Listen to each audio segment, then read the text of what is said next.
Great. Take a Bible, look with me over to the book of Proverbs, chapter 30. Proverbs, chapter 30. We've been studying wisdom these last few weeks, and we will for a few weeks more.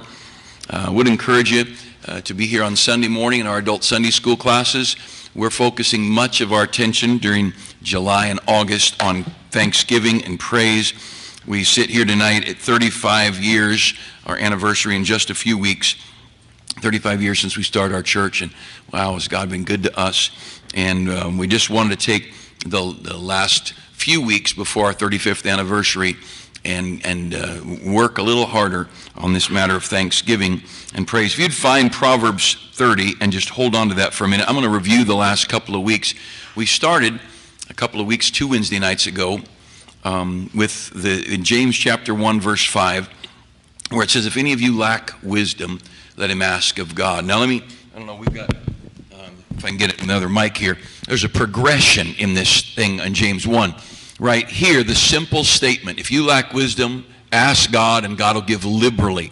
God promises wisdom, but what's the context of that wisdom? And so we go back to James chapter 1, verse 1 and 2. He says, count it all joy when you fall into diverse temptations. You come into trials and difficulties, knowing this, the trying of your faith worketh patience. So as you enter into life, you're going to have trials.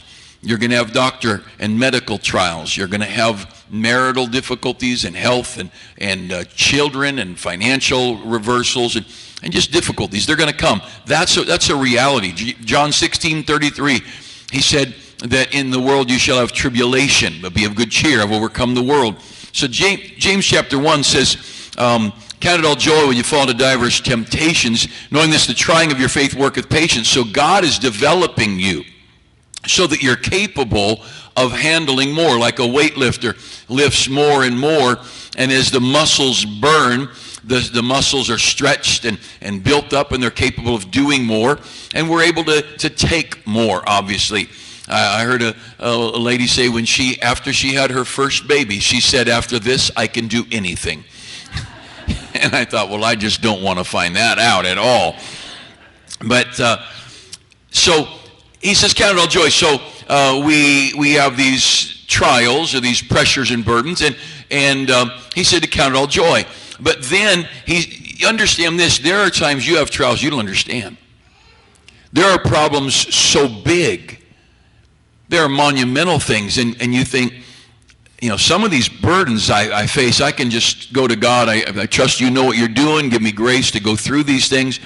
But then you step over to the line, to the unbelievable, to things you never dreamed you'd face, to uncurable hurts, and the battles that you look at and you think, how can we get through this thing? I mean, this is beyond anybody's imagination of how wrong things could go. And in this room, I'm looking at faces thinking, I could name many of you burdens that I think, how could it ever have happened? How could this ever have happened? It's not like back there where you count it all joy and you say, oh, God knows what he's doing. And, I've got 7 ingrown toenails at the same time. And a flat tire, and my wife's stepping on my foot saying, hurry up or whatever. But this is big. And he says, if any of you lack wisdom. What kind of wisdom? Well, of course, wisdom for anything, but wisdom because you're in the midst of something you cannot accept. You're in the midst of something so difficult that you're ready to break. And in those days, he says, if any of you lack wisdom, let him ask of God, who giveth liberally, my mouth's not working today. Liberally to all men and upbraideth not. So there is wisdom for that unbelievable burden, and wisdom to not get out of it, but wisdom to get through it, because so many of our burdens obviously we don't get out of. I mean, all of us would love to see, we had a problem for a couple days and it's gone, but they get way deeper than that. And some of them, some of you, your burden's probably the one you're facing right now, you may never get rid of, especially if you're older and it's health. And those of you who lost a spouse, they're not coming back. We'll see them again in heaven. So we started out with God gives wisdom. Then in Daniel chapter 2, We talked 2 weeks ago and 3 weeks ago about the wisdom. Daniel 2:21, Daniel said this statement in praise to God, that the Lord gives wisdom to the wise. And we read also in the book of Second Chronicles 1 that God gives wisdom to the wise. And there is a point where, let me stretch our timeline back here now. We have some burdens and we have some problems, and we'll count it joy and we'll go through it. Then things get so bad we don't know how in the world we're going to face it. And we pray for wisdom. God, help me know how to handle this. Help me to have the strength to go through it. And God gives us wisdom. And in life, if you respond right to God, you gain wisdom. And then once you've gained some wisdom, now God gives more. In the case of Daniel, Daniel chapter 1, Daniel purposed in his heart that he would not defile himself with the king's meat. Daniel said, my parents are killed, my church is gone, my politicians were gone, which is a good thing, and my city's destroyed. He's been carried away as a slave. He's been abused, carried away to Babylon as a slave. And here he is as a tool to the king of Babylon, and he's just going to be used of the king. And he still has enough character to say, I'll not eat that nor drink that which offends my faith. He's a kid. No way he's 20. Probably in his mid-teens, maybe younger teens. Because they wanted young men that were capable of being trained, not young men that were capable of deceit and undermining the kingdom there. And they'd bring people from each kingdom they conquered, and the king would train the young men to be his advisors because they understand the culture of their own land, but he didn't want them so old that they could be the ones that would sneak in and espionage type things and undermine his kingdom. He wanted people to help create peace, not people to cause turmoil. And so every country they conquered, they'd bring these young men in. Well, Daniel, he just said, I'm not doing it. And you read in Daniel chapter 1, we won't go back to it, but it said that the Lord gave them wisdom above all the others. You know why? Because they stood for God. Well, they got that wisdom. Then a little bit later, some problems come, and Daniel takes his stand, and he said, you can't pray. The king says you can't pray. The law says you can't pray, and he goes in and prays 3 times a day. And you know what happened? All of a sudden, he's promoted, and he gets more wisdom. Now, there's a progression. Let's take this into the life of Joseph. The end of Joseph's story, he's in Pharaoh's court, and he is now second in command in all of Egypt. And Pharaoh says of Joseph, can we find a man so prudent and so wise? Let's just set him over the whole kingdom. Well, how did Joseph get there? Well, back as a teenager, he was 17 years old. He was the youngest of 11 brothers. Benjamin hadn't been born yet. And he was out working with the older 10 brothers, and they were doing wrong. And he went and told his dad, and his brothers hated him. He was willing to stand for right when it was going to hurt him. He's sold as a slave, and he's bought by a guy down in Egypt. And there he keeps doing right, and he literally, God elevates him to a position of leadership in this man's home. And this guy's wife starts liking him and pushing herself on him. And Joseph says, no, I'm not going to. There's no way I'm going to do that. And she gets mad, and so she says he tried to attack her, and he ends up in prison. So number one, Joseph did right toward his brothers, or toward his father, when his brothers were doing wrong. And though his world came apart, and by the way, it's awful hard to keep doing right when your world comes apart. When the world came apart, Joseph said, I'm still doing right. He ends up in prison. He still does right. He serves and loves people. And he treats them right in prison. Suddenly he's over the whole prison. And then through a miraculous event, he ends up in the king's and Pharaoh's court. And that's where Pharaoh says, and God kept, it says over and over and over, the Lord was with Joseph and he prospered. The Lord was with Joseph and he prospered. You see, every step of our life, just like if I'm going to go to work with a contractor and I don't know anything, every time I listen and do right, I'm going to get more responsibility, I'm going to get more training, and I listen some more, I'm going to get more skills, and I'll get better and better. That's how God is with us. And the wisdom to make choices on marriage and home and relationships and child rearing and people skills and business skills, those things all come from God. All wisdom comes from heaven. And so this progression, it's something that grows little by little by little. And I've been preaching this, much of this to our teenagers, because their age is when you really want to get this stuff. When they're young, they need to get a hold of this idea that they want wisdom. We said in 2 Chronicles 1:10 that wisdom comes to those who know their great need for it. Solomon was put in charge as king over all Israel, and God comes to Solomon in a dream and says, what do you want? Just ask. And he could have asked for anything. He said, I need wisdom and knowledge. I need to be able to understand how to do this. And God comes back and says, because this was in thine heart, thou hast not asked riches or wealth or honor, nor the life of thine enemies, neither hast asked long life, but you asked for wisdom and knowledge for thyself, that thou mayest judge my people. Therefore, wisdom and knowledge is granted unto thee. Because we want wisdom for this task that's before us. You're about to have your first baby, in case there's anyone like that in the room, on the front row to my left. You start a new job. You just moved to a new community. I'm not saying it's right or wrong, but it's a very difficult thing to move teenagers school to school. And we've had 2 families recently, just in the last few weeks, come to our church. Thank the Lord, somebody's moving to California and to Wildomar, because too many are moving out. But they both have teenagers. Well, can I just say, if you move a teenager, you better be praying for wisdom, because you don't know what's in front of you. And it's hard enough to be a teenager in a Christian home, in a Christian world, facing life. And as a parent, you're looking into this thing, and you're having to make decisions when they're infants and when they're toddlers and when they're ready for school. And what are you going to do with all these areas of child rearing? But every change that happens. So Solomon was looking at this kingdom. He's supposed to rule, and he's following David, the man after God's own heart, that most incredibly blessed man. And Solomon said, just give me enough wisdom to know what to do with this thing.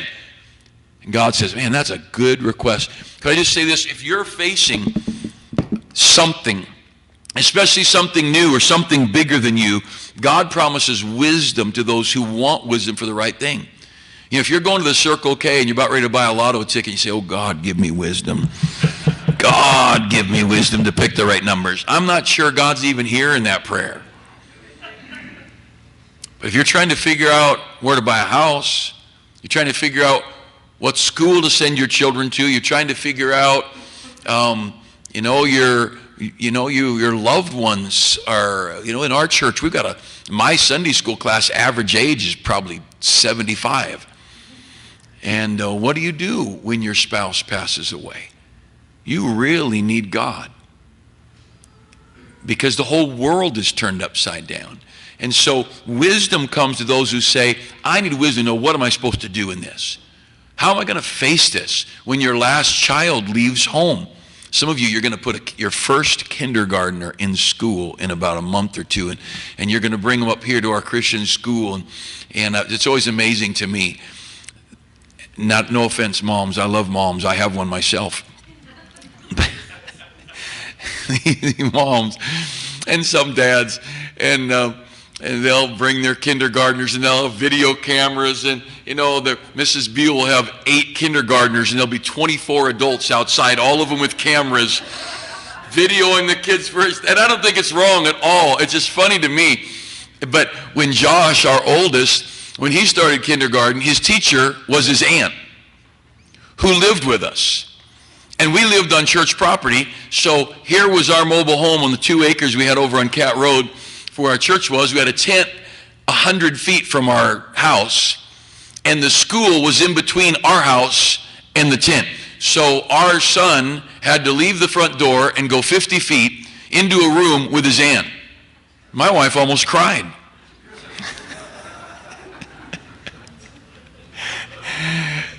And honestly, you know what?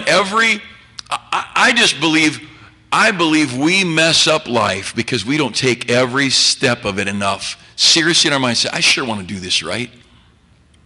We don't have any teenagers here, so I can say some personal things. But our son Josiah, he's 19, and so he just finished his first year in college. And a couple months, maybe month or two before school got out. We're just on the phone chatting like normal. And he said, hey, I'd like to go spend the summer in Trinidad. Oh, that's a good idea. Are they cannibals or? And I've traveled extensively and much to third world countries, but never for 3 or 4 months. You know, I've gone for 10 days, 12 days maybe. I don't know how long. I think the Philippines trip was, Brian, have we been more than 2 weeks? That's the longest, right? Less than 2 weeks even. So, you know, leave on a Monday, come back on the Saturday, a week and a half later or whatever. And he's talking about months in a foreign third world country. But you know what, right then, you need to know, and this is an adult. He could go put on a uniform and get shot and killed. He's a man, even if he is our little baby boy. And I had to say, oh, that's an idea. I said, why don't you talk to a couple of the guys on staff at the college who know this missionary, who know what it's like, and just run your plans by them. Because counsel's always a good thing, and I'm not the only one with a brain. And can I just encourage you parents, there are, my wife and I were talking the other day about our kids, and we're so thankful. A son in Trinidad, a daughter married to a preacher in Baltimore, a daughter and her husband just finished running camp, and our other son and his wife, so faithful, our youth pastor, and he ran the camp, running the camp right now. And the comment came up, she said, we could have never done it alone. We could have never done it alone. We needed Sunday school teachers and coaches and Baptist boys and blue denim and lace leaders. We needed Christian school teachers because, folks, just be honest, I'm not the best parent in the world. But where I fail, they'll get something from Mr. Beal. Where I fail, they'll get something from Mr. McMahon, who's coaching, or someone else who's helping them with work. I mean, Wes Morgan back here hired Josh when he was still a teenager. In fact, Wes was the first one that took our son to the movies. And they were tearing down a theater. And so this thing of rearing children, I want wisdom. You're going to pick a wife or a husband. Man, you better beg God for some wisdom. Huge decisions. You have something go. Anyway, with Solomon, we learned that wisdom is something that we want to serve others. It's not just about me. I want my kids to honor God.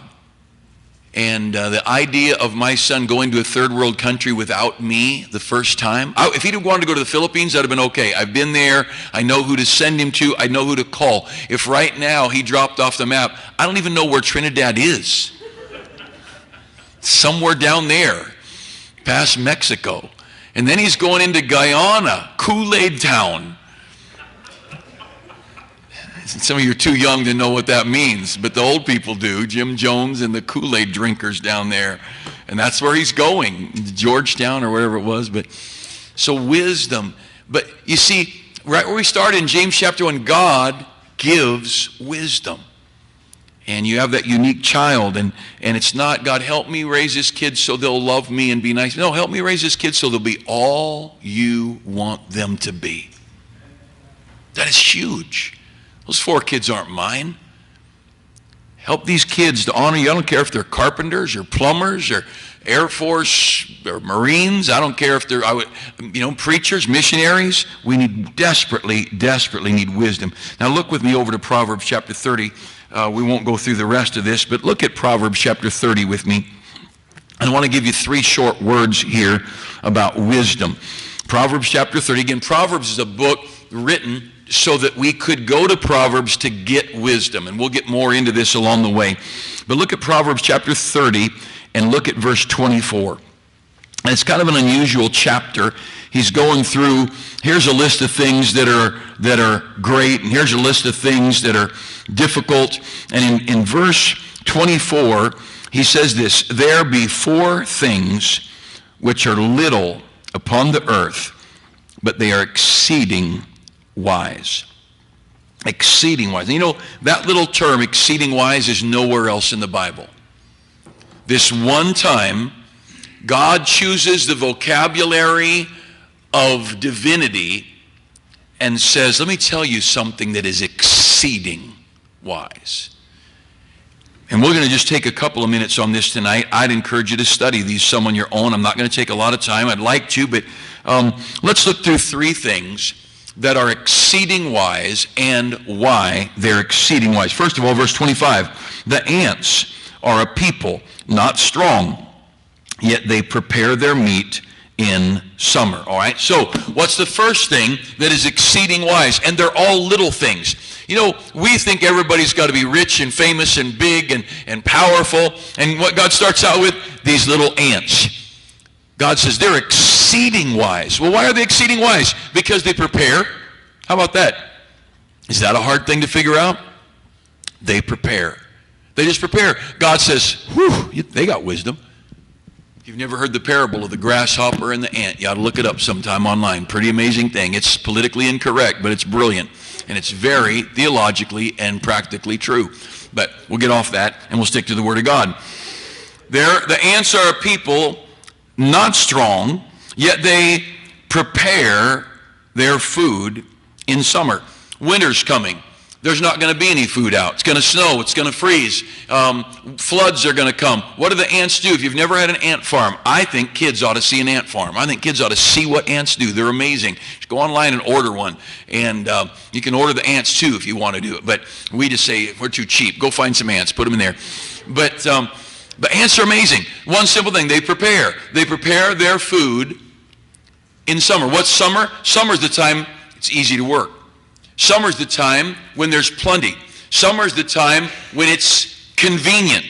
Winter is the time it's not convenient. Winter is when there's not as much. I was always amazed in the community I grew up in. We grew up right on the California-Oregon border. Everybody worked in the woods or in the mill. Worked in the woods logging, or they worked in the mill chopping up the trees. And every year, once it started raining, they closed the woods because skidding logs out and cutting new roads, and it just made too much of a mess of the woods. So you had about 5 months, 6 months that you could log, and then 5, 6 months, depending on the weather, that you couldn't log. And every year, about October, when the rain started coming, all these people that worked in the woods, they didn't know what to do. How are they going to pay their bills? Man, they closed the wood. Well, I don't know, go on unemployment, but man, what are we going to do? And I'm just a teenager, and I thought, this happened last winter. This happened 2 winters ago. I'm willing to guess this happened every winter since they started saying you can't log in the winter and ruin the erosion and things in the woods. But nobody prepares. Years ago, I don't know the whole story because I was young. My mom might know it better. She's over here, but I won't let her preach, so she's got to just listen. But the Vietnam era, son of friends of my parents, and he was much older than us. I hardly knew him. But he was in Vietnam, and while he was in Vietnam, he just made a decision, I'm spending none of my money. He ate what they fed him. He wore what they gave him to wear. And basically, he saved almost everything. Sent it home, put it in the bank. Got out of the Marine Corps, paid his way cash to go to gunsmithing school, and then bought a gun shop. You know what he did? He prepared in the summer. Now, I don't know how you ever do that. I don't know how you go through years and save everything up. But I'll tell you what, if a young man wants to marry my daughter and he's prepared enough to buy a ring and to have a car and to have a job and to have a future, I'm pretty happy with that. Now, I'd say half of us have missed the preparing in our youth. I came here to start the church with no money, no support, no nothing. If Matt wanted to go start a church and he said, look, preacher, we're just gonna go by faith and trust God, I'd say, you're an idiot. You can go, but you can't take my daughter or my grandchild. Now, I did it, but that's different.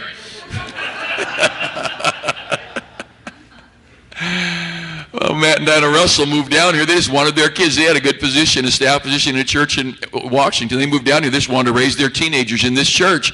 And I said, do you have a job? They said, no. I said, you're nuts. But Mrs. Russell probably thought that with a spiritual slant to it in one way or another, I'm sure. But honestly, we should prepare. There ought to be some planning, and it's not wrong to do it. Let me just say, sometimes I run a little reckless. Could I tell you, I'm not mad at you if you want to prepare. Ray and Audrey Fossey got here and bought buses and helped and gave, and one of our good young ladies, and I wouldn't say who it is to embarrass her, but a godly lady, now a pastor's wife, Her teeth were so crooked, and they just wrote the check. They found the dentist, and they paid for it to have it. One of our ladies, just a member of our church, just a good lady in our church, they did the same thing for her. The Falseys in retirement years had enough money laid up, they just gave and gave and gave. God says that's exceeding wise. Let's look at another one here. Preparation. That's the word. If you want to mark your Bible, what's exceeding wise? Somebody who prepares. How about this? Your kids are going to go to the Christian school in a couple years. Start now saving money. You say, I don't have any to save. You won't have any to save when they start school either. Go to God. Start praying for a different job. Pray for some. Put your wife to work. Good grief. She can raise 4 little babies that are preschoolers and work a 40-hour work week driving an Uber or something.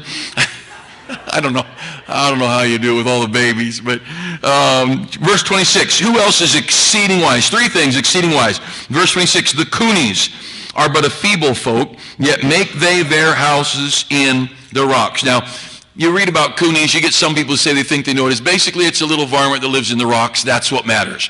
And nobody knows for sure, but we could call it a prairie dog, we could call it a squirrel, whatever you want, some little varmint that lives in the rocks. But what the animal is doesn't matter. What he does is what matters. What the thing does is he knows where he's safe. And he lives in the rocks where the predators can't get him. And there is something to be said for saying, I'm going to take care of me and my family and put ourselves somewhere where we're safe. And I just give you a couple of quick areas. I think we should be safe spiritually. I think we've got to be somewhere where we've got a good church. I think we should be safe educationally and with our kids' friends. We should rear our children in a place where our kids have good schools and good youth department and an environment that's safe from the predators of this world. I know people who've brought up in our church and gone off and got out of church and thrown their children into the public school system. Do you understand the public school system hates America? Not all the teachers, not all the kids, but the system. They hate God. They hate the Bible. They hate morality. You know the fight just over Trump's decision on transgender people in the military? I mean, simple things that 20, 30 years ago no one would have thought twice about. This educational system hates everything you love.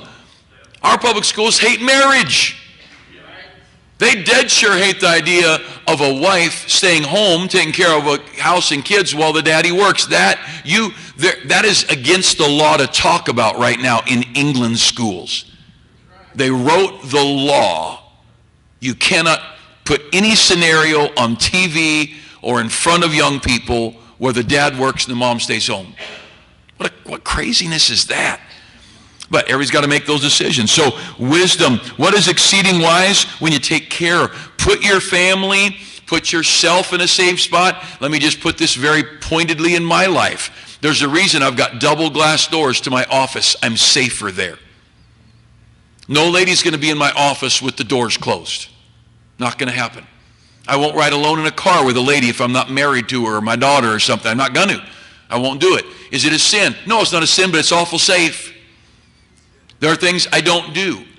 I just keep a distance because I learned before I ever started the church that fame, females, and finances, the 3 things that get preachers.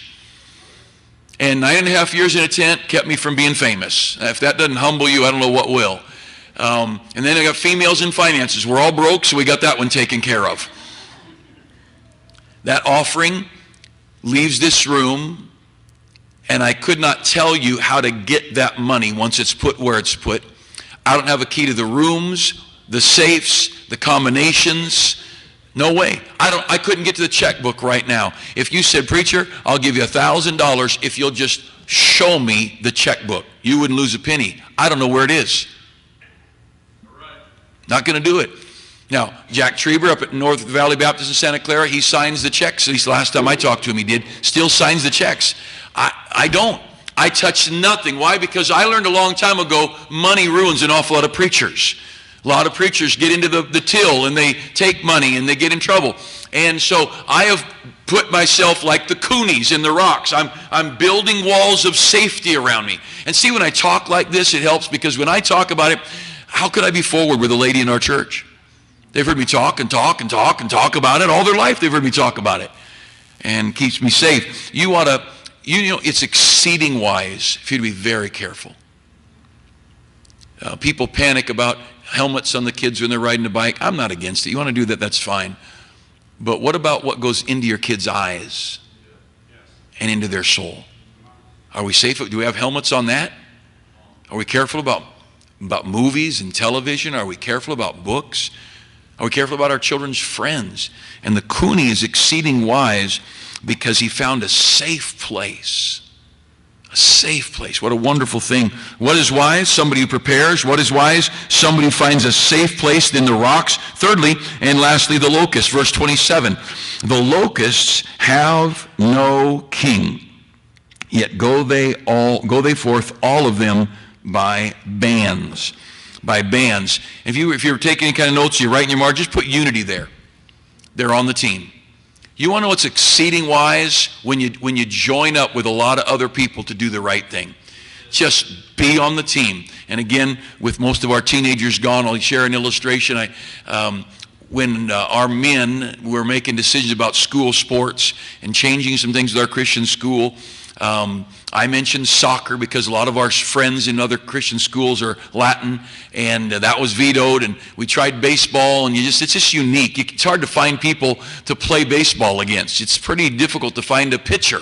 And, we got all kinds of people who can play catch, but baseball's more than that. And I like baseball. I kind of voted for that because that's the American thing.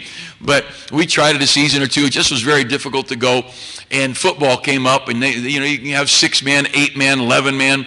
And to be honest, I wasn't for football because I'm trying to raise some young men to preach, and I don't want them busted up. I don't want our boys being missionaries and preachers from wheelchairs. But our deacon board and our men's meetings, they voted yay on football. You know what I said? I'm going to be with the band.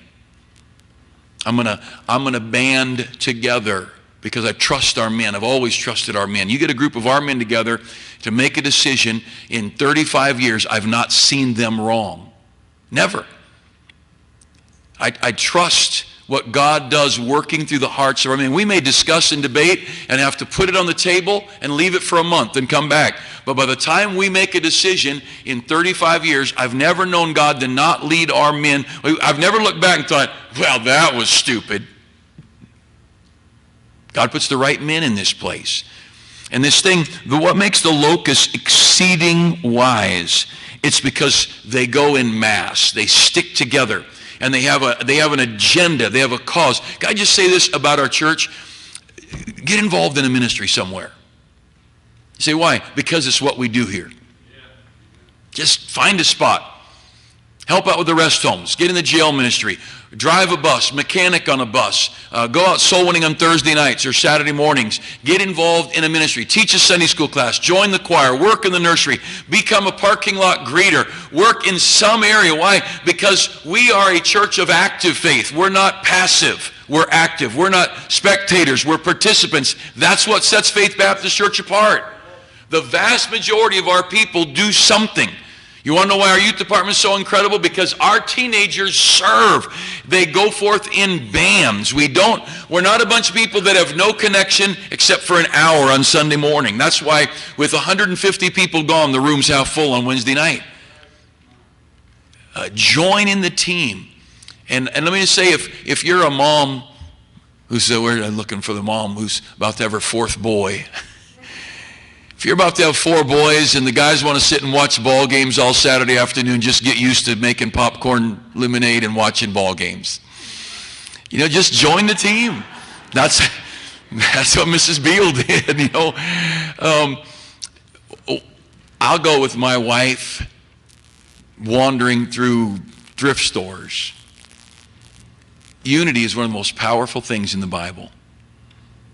Over in Genesis, we don't have time to turn there, Genesis 11, it says the people are one. They all have one language. Now, therefore, nothing will be restrained from them which they've imagined to do. Why? Because they got on the same page. And in Matthew and in Mark, Jesus said, a house divided against itself shall come to desolation. This thing about being a family, our family does things together. We were not going to be a disjoint family. We weren't going to have anybody on their own tangents. We're a family. We go to church together. We're in the ministry together. We vacation together. And now that we have adult children and grandchildren, it's a fun thing to vacation with kids and grandkids. And how many rocks can you climb to see that, yes, water falls from this rock also? And teasing about that Sunday. But I love being with my kids. I love being with my grandkids. But you know what? When our kids were little, I liked vacationing with people here. Probably 10 or more families sitting here right now, we've been on vacation together. Why? Because I wanted my kids to grow up with other kids that they liked. And I want to be with my friends. And we went in bands. Tell you, there's nothing quite like teamwork. If it's going to be a work day, show up. And I know it's just about a lost thing these days, but I'm for family reunions. I just think, find out what weird relatives you have and go home and say, man, I'm glad they're in Kentucky and we're here. I'm for Grandpa and Grandma. I'm so glad that when my kids were little, my parents moved here. And then my kids got to grow up seeing Grandpa involved in church and Grandma involved in church and having barbecues together. And they worked, and they were busy. We weren't together all the time, but I'm grateful that my children could grow up like that. And if by and by the way, I don't believe a grandchild determines the will of God for you grandpas and grandmas. You know, it's amazing to me how many people move to be near a grandkid. Whatever happened to the Holy Spirit? Whatever happened to the Bible? See, if all my kids move to the East Coast, I'm not. Now, my wife will, but I'm not. Suddenly, a man can be the head of his house until there's grandchildren far away, and then the wife's in charge, because we are moving when we have discerned it's the will of God.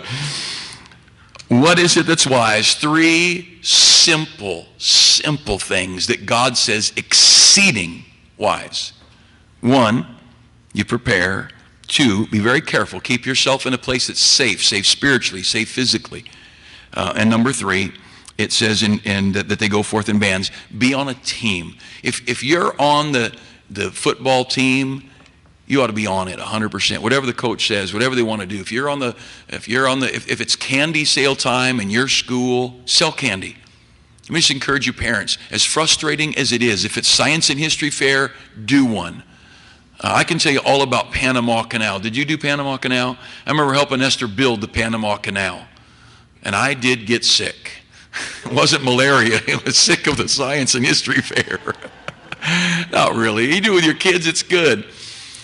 But the things that the school our kids did, or the ministries, or whatever it might be, if the youth department was having a fundraiser, we were a part of it. It is exceeding wise to go as a team, to be a part of this thing. If I could just throw one more thought out on that, I think you ought to be careful to protect your relationship to your in-laws. And we tease about in-laws, but my in-laws knew I loved them, and they were 700 miles away, but we faithfully vacationed there and visited there because I think family matters. And I think you are corrupt. My opinion, couldn't show it biblically, but I think there's something wrong with you if you divide your spouse from their parents, because I believe grandpas and grandmas matter. I love that the older people in this church kind of adopt young people. I like that when I'm busy working too many hours, there are older men in this church who pick up the baton with my kids and help them with mechanicking and help them with different things. I love that. That's like an adopted grandpa that you don't have to give a gift to at Christmas. It's a good thing. Well, let's pray together. Lord, bless us. Help us as we learn of wisdom. Simple things that you chose to call exceeding wise. Just a matter of unity, the matter of preparation, and the matter of security. And these are simple, but I pray you'd help us be wise and help us to think. And may we have wisdom to serve you better. In Jesus' name, amen. God bless you. Have a great night. Soul winning tomorrow night, 6:45 right out here. And then